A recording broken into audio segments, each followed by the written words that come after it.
ladies and gentlemen. I hope you're having a great day. Thank you for all coming out today. Just like to thank SALT for putting on such a good event.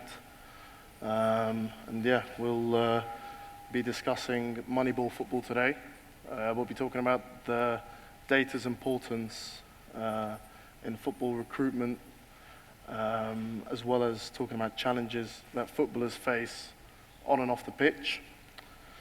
We'll also be talking about City Football Group's great success, headed by His Royal Highness Sheikh Mansour and His Excellency Khaldoon Mubarak. So we'll start off by introducing ourselves and we'll jump straight into it. So Mohammed. Yeah, thank you very much. First of all, I really want to thank the organization to be here.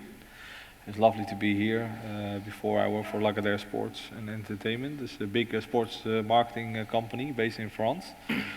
I was leading UEFA Euro 2016, and after that I became Associate Director of Infront Sports and Media.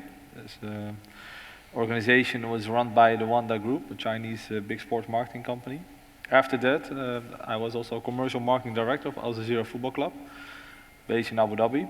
And at the moment, CEO of football club ADO Den Haag, based in Holland. Thank you. My background has been primarily in technology, worked quite closely with a number of the big consumer brands, Gatorade and a number of others in sport. Also had quite a bit of exposure to financial companies, so a really interesting opportunity to use data in sports and really take things to another level. My current company is Cred.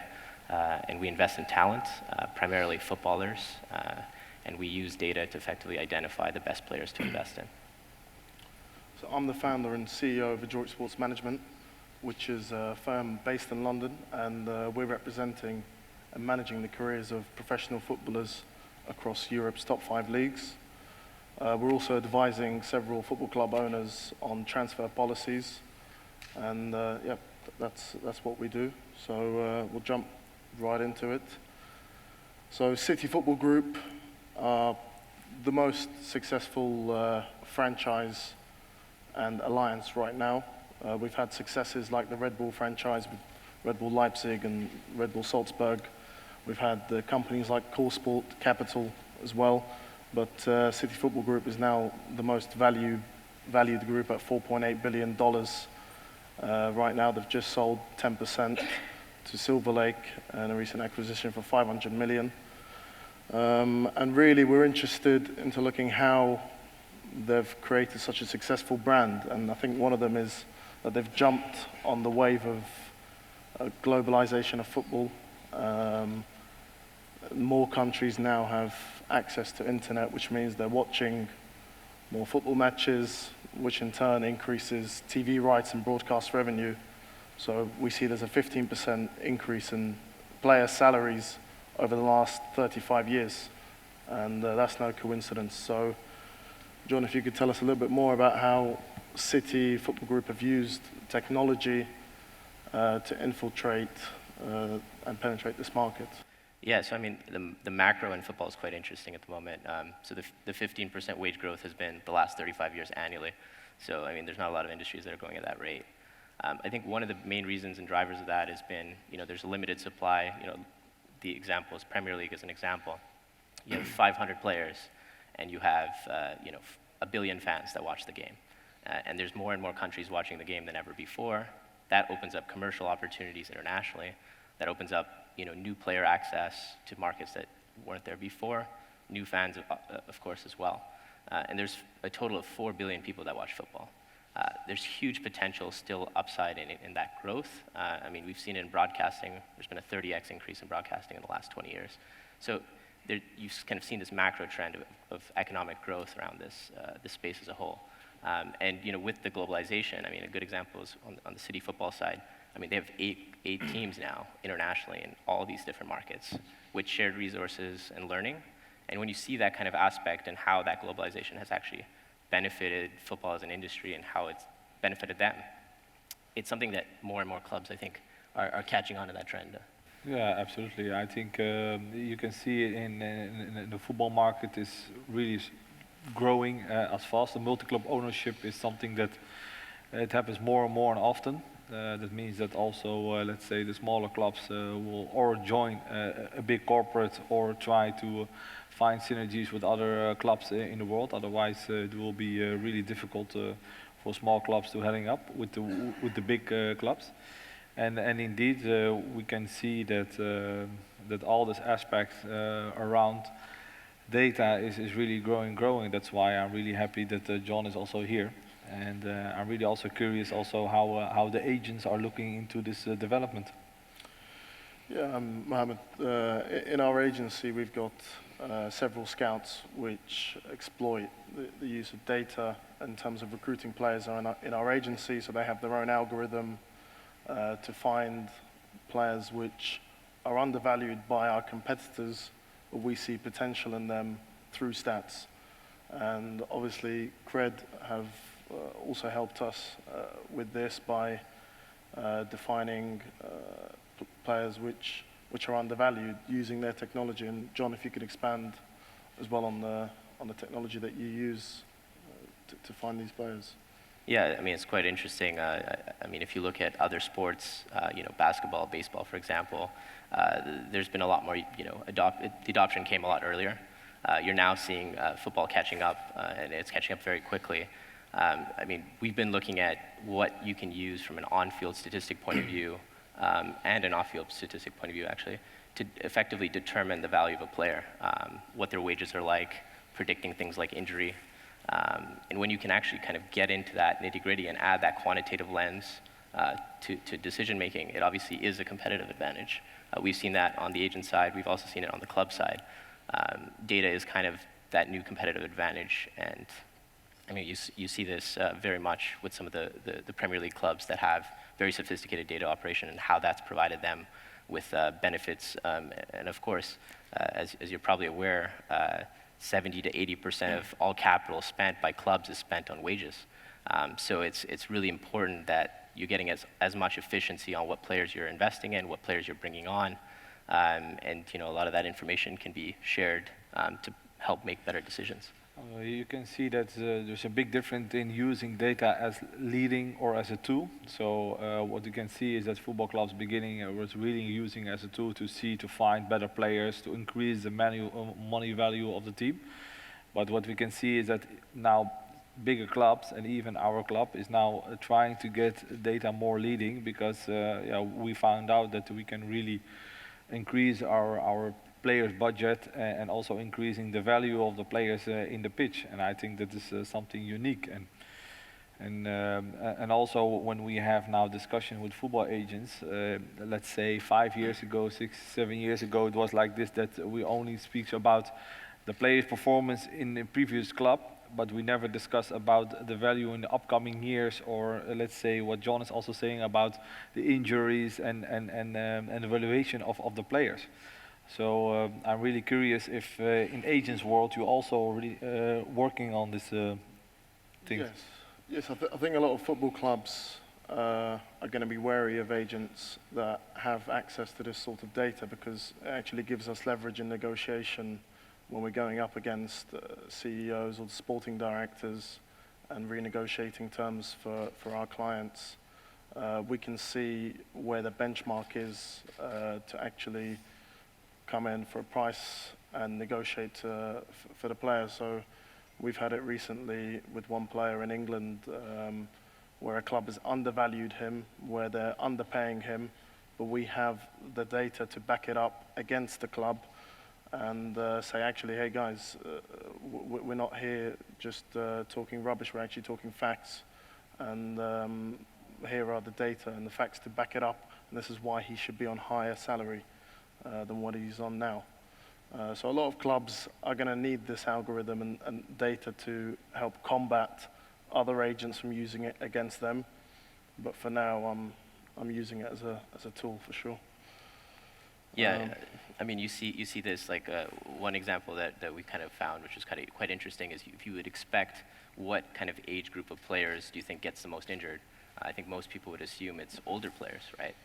Our data shows it's actually not older players. It's actually players between 23 and 26, because they still think they're 18. So they play like they're 18, but they aren't 18. And so you need to change the fitness regimen, you need to change their workout regimen, you need to lower their injury risk, you need to identify what that risks are. And if clubs can factor that into how they identify the value of players, then they can make better decisions and lower their overall risks. Yeah, absolutely. For sure. We'll also be talking about challenges that footballers face on and off the pitch. So for me especially, I like to manage a player's career after they've retired, and there's a resonating stat which really should be looked at, and that's over 50% of footballers after they retire go bankrupt because of poor advisors, mismanagement of money, and really there's data now that actually helps you curb that problem, and Cred especially are using this. If you could tell us a little bit more about how you're curbing this. Yeah, I mean, so what we look at doing is giving, effectively writing a check to a player early on in their career, and using that for them to then set up a nest egg, diversify outside of football, and kind of secure themselves post-career. Players tend to, they make their money in their 20s. Most people, when they make their money in their 20s, that's not when they're really saving their money. Players have a very short career. So if they don't save in that short period of career, they don't have much time for that capital compound. And so giving that money to them early on is vital to their financial security. So effectively what we're trying to do is give them capital up front, get them to save that, put it aside, and then they can focus on the game, and investors effectively get a percentage of their success. And that's kind of our business model. Yeah. Mohammed, I'm curious if some football clubs are actually educating the younger players about how to manage their money and make sure that they're living sustainably. Are you doing anything in your club to help this problem? Yeah. There was before CFK funds. So there's an organization who's managing also a kind of fund for the players, so that when they get injured or they stop playing football, that they have still some money to live with. But to be honest, in this stage of changing of a football world, you can also see that the players are earning also money on e-division. E-sports is also something which is becoming really unique. So football players are trying also to have some brand or marketing activities to try to raise more money than actually on the pitch. So off the pitch, you all know the bigger players in the world, that they are making even more money than on the pitch. So I think this is something what the upcoming years will involve more in the football world, and I think also a football club can earn serious money with it. Yeah, actually, on that point, it's quite interesting. I mean, if you look at someone like Ronaldo, he makes more money on Instagram than he makes in his career with Juventus. So that's astounding. But to be fair, like players like that have a set of infrastructure. They have, obviously a lot of people around them helping them commercially. I think with technology, this aspect of helping more players commercially is going to increase, and thereby the percentage of commercial revenue for each player will also likely increase as well. For sure. And obviously there's data that can back this up as well. We can go to, endorsement companies such as Adidas, Nike, and say, hey, you need to increase the endorsement contract for our player because he's getting X, Y, and Z views on his Instagram posts. So everything's now moved from a qualitative state where it's more arbitrary to a quantitative and more, factual state where everything is clearly set out to manage a player's career, which makes it very easy for me. What's really interesting about that also is that not only are, traditionally, if you're a player in the Premier League, you're focused on sponsors in the UK. But you now have fans in Indonesia and all of these other countries, so all of a sudden you can, big players, like if you go to China, you can see David Beckham sponsoring a biscuit company, right? But the other players don't have access to that kind of commercial opportunities, but we've now seen this linkage of, an e-commerce company in Indonesia now wanting to sponsor a player in the Premier League. That linkage only comes with technology, better access, more connection, effectively. Yeah, absolutely right. Could you tell me a little bit more about how City Football Group has used that technology between their alliances and integrated it? So using shared resources, etc. Yeah, if you look at, I think most clubs have similar infrastructure needs, whether it's shared coaching or whether it's shared learnings. If you understand how to train better players, then if you learn that in Japan, you can now share that with a club in Australia, which you can now share with a club in the UK. That shared learning is incredibly powerful. I think a lot of smaller clubs, they don't have necessarily that same level of access, but technology can lower the barriers and hopefully make it more accessible for other clubs to then compete.